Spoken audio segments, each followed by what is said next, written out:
In his televised speech on Tuesday night, Mubarak said he does not intend to run for another term when the next elections take place in September. The president said he will work in the last months of his term to ensure a smooth transfer of power. Mubarak also announced he would seek constitutional change to open up the field for candidates and to impose term limits on the presidency. But his pledge to stay on until September didn't appear to appease the hundreds of thousands of people on the streets of Cairo and other cities who want him to go sooner. A prominent opposition figure, former UN nuclear watchdog chief Mohammed El-Baradi, said Mubarak's speech did not meet people's demands. He said he hoped Mubarak would step down by Friday this week.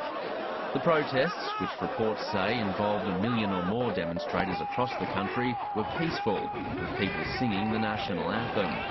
Meanwhile, in the Tahrir Square in downtown Cairo, more than 1,000 pro-Mubarak demonstrators also gathered on Tuesday, calling for the resumption of social order under the leadership of the embattled president. The 8 days of protests, involving Egyptians from all walks of life, and claimed the lives of about 300 people. Mubarak, in his speech, promised his priority for his final months in office will be to restore stability in the country.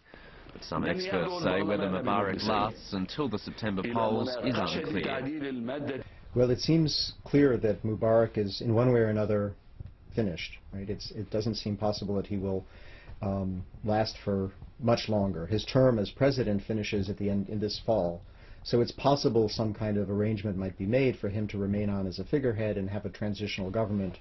But it's also possible that the people in the streets will successfully insist that he be gone much sooner than that. They desperately want him out, and it's unclear how things will unfold in the next several days or weeks, but clearly the pressure is still on. The situation in Egypt, a regional heavyweight and the most populous Arab nation, is set to have a major influence on the Middle East and the Arab world as a whole. Well, certainly the young activists were very inspired by Tunisia. The Arab world is now very connected in a way that it wasn't a generation ago, mainly by satellite television, by Al Jazeera, the other pan-Arab stations. People from one end of the Arab world to the other know what other people are thinking, they know what's going on. It's much more difficult for governments now to control information. So these activists were inspired by Tunisia. They are now inspiring people elsewhere in the Arab world.